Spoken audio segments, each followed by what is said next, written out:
পুরো রাত ব্যভিচার হতো, রাস্তায় জিনা হয়, ওই ক্যালিফোর্নিয়ায় রাস্তার উপরে জিনা হতো, দিনের বেলায় জিনা হতো, গাছতলায় জিনা হতো, বাড়িতে বাড়িতে জিনা হতো, কুকুরের সঙ্গে জিনা হতো, মায়ের সঙ্গে জিনা করত, বিটির সঙ্গে জিনা করত।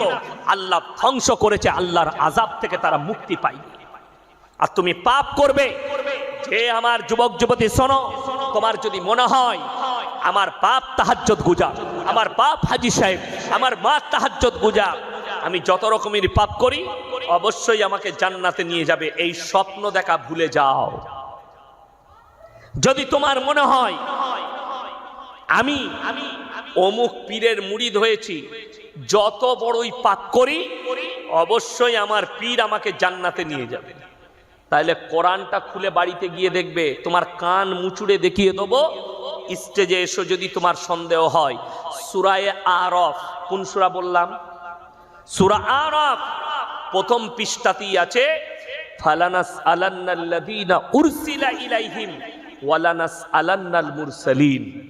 হে আমার নবী, পৃথিবীর মানুষকে বলে দাও, কিয়ামতের দিনে এই মৌলবি মোল্লা পীর ফকির তো অনেক দূরের কথা, আমি নবী পয়গম্বর রাসূল দেখেও দাঁড় করাবো, তাদেরকেও প্রশ্ন করব তোমরা কেমন করে দাওয়াত দিয়েছো, আর তাদের কমকেও প্রশ্ন করা হবে তোমরা কিরকম ভাবে গ্রহণ করেছিলে।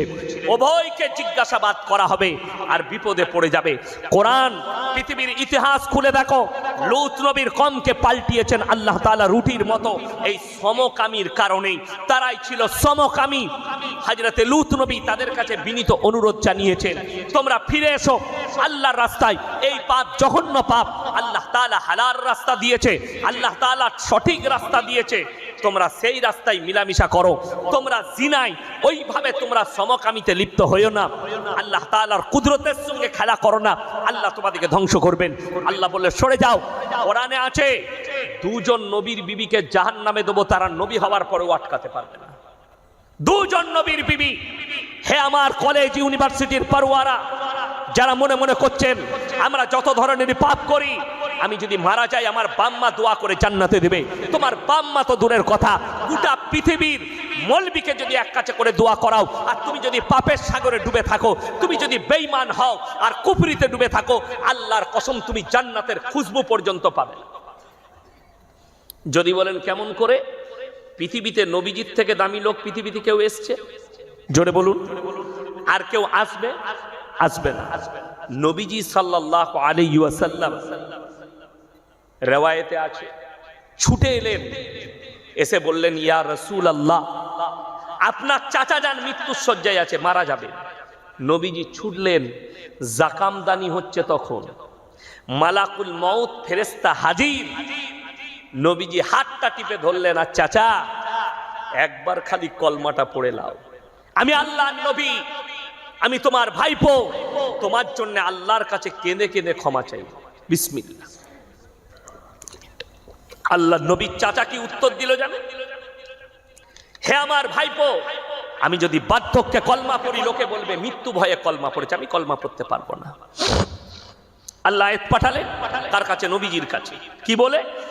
ইন্নাকা লা তাহদি মান আহবাবতা ওয়ালাকিন্নাল্লাহা ইয়াহদি মান ইয়াশা। হে আমার বিশ্ব নবী, পৃথিবীর মানুষকে বলো, হিদায়েতের দপ্তরটাই আমার আল্লাহর হাতে, আমার ইচ্ছা নেই তোমার চাচা কলমা পড়তে পারবে না। নবীজির চোখে পানি, আল্লাহ তাআলা ঘুরিয়ে দিলেন, বললেন তোমার চাচা কলমা পড়তে পারবে না, যেহেতু আমার ইচ্ছা নেই, আমার আল্লাহর ইচ্ছা নেই। রাসূলের চোখে পানি এলো, চাচা যান দুনিয়া ছাড়লেন। এরপরে আল্লাহর নবী আল্লাহর কাছে কি বলে কাঁদতে লাগলেন? ওগো আল্লাহ, তুমি আমাকে যতদিন না নিষেধ করছো, আমি আমার চাচার কাছে, আমি তোমার কাছে আমার চাচার জন্য কেঁদে কেঁদে ক্ষমা চাইবো। আল্লাহ নবী আর পর কাঁদতে লাগলেন, আল্লাহ গো, এটা আমার চাচা, এটা আমার হিতাকাঙ্ক্ষী চাচা, আল্লাহ তুমি একে ক্ষমা করে দাও। আল্লাহর কাছে কেঁদে কেঁদে ক্ষমা চাইতে লাগলেন। আল্লাহ তাআলা কি উত্তর দিলেন জানেন? কি উত্তর দিলেন? যখন হাত তুলে কাঁদতে লাগলেন, আল্লাহ তাআলা আয়াত পাঠালেন। এখানে দুজনকে উপদেশ দিলেন। কজনকে বললাম? দুজন। মা কানা লিন নবিয়্যি ওয়াল্লাযীনা আমানু আইয়াস্তাগফিরু লিল মুশরিকিন ওয়ালাউ কানু উলি কুরবা। হে নবী এবং মুমিন দুজনরা শোনো, তোমরা তাদের জন্য দোয়া করতে পাবে না যারা মুশরিক বেঈমান কাফের বাদ্দিন হয়ে মারা গেছে, যদিও তারা তোমাদের নিকটতম আত্মীয় হয়। কোরআন, যদি তোমার নিকটতম আত্মীয় হয় তাও দোয়া করতে পাবে না। আর বড় কষ্ট লাগে, বারাসাত সিগন্যালে 4 বোতল মদ খেয়ে মারা গেছে অ্যাক্সিডেন্ট হয়ে, বলে কোনো অসুবিধা নাই, বর্ধমান থেকে ইয়াসিন হুজুরকে দাওয়াত দেবো, মিলাদ পড়িয়ে দোয়া করে জান্নাতে ভরবি, তোর হুজুরও মার খাবে, তুইও খাবি। এইটা হচ্ছে দুঃখের। আপনি মনে করছেন জান্নাত এত সহজ? আচ্ছা বলুন তো, কোন মানুষ যদি রাস্তায় দাঁড়িয়ে থাকে পুকুরের পাড়ে, তার সন্তান পড়ে গেলে বাপ ঝাঁপ দেবে না? দেবে না? সাঁতার না জানলেও ঝাঁপ দিবে। পৃথিবীতে এমন একজন নবী, তিনি নৌকার ওপরে বসে নিজের সন্তানের মৃত্যুর তাণ্ডব দেখেছেন। তেনার নাম হচ্ছে হযরতে নূহ নবী। তেনারও বিবি জাহান্নামে যাবে। এই দুটো মায়েরা শুনবেন ভালো করে, এই দুটো নবীর বিবির মারাত্মক দুটো অপরাধ, জাহান্নামে যাওয়া। নাম্বার 1, আল্লাহর অবাধ্যতা করা, আল্লাহর নবীকে না বিশ্বাস করা, আল্লাহকে না বিশ্বাস করা, এটা নাম্বার 1। নাম্বার 2, গুরুতর অপরাধ, নিজের স্বামীর অবাধ্যতা করা। আমাদের অনেক মেয়েরা স্বামীকে মনে করে এটা আমার গোলাম। এটা রাসূলের হাদিস। কিয়ামতের আলামতের মধ্যে একটা আলামত তোমরা বুঝতে পারবে, পুরুষরা ছেলেরা যখন বিবির গোলামি করতে লাগবে, কিয়ামতের আলামত। কথাটা বুঝতে পেরেছেন?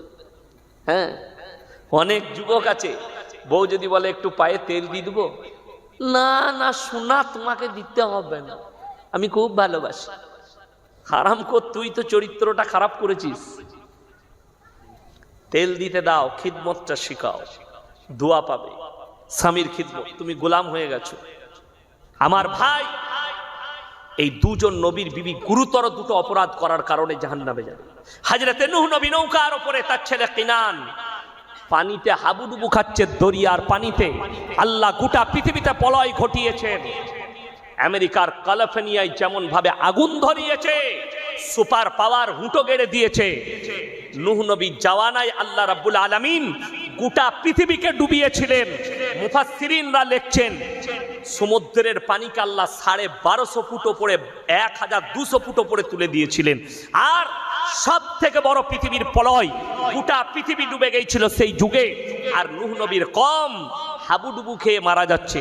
নূহ নবী যখন দেখলেন আমার চোখের সামনে আমার সন্তান মারা যাচ্ছে, থাকতে না পেরে আল্লাহকে বললেন, লা আসিমাল ইয়াউমা মিন আমরিল্লাহ, ওগো আল্লাহ, এটা আমার অরসজাত পুত্র, তুমি একে রক্ষা করো।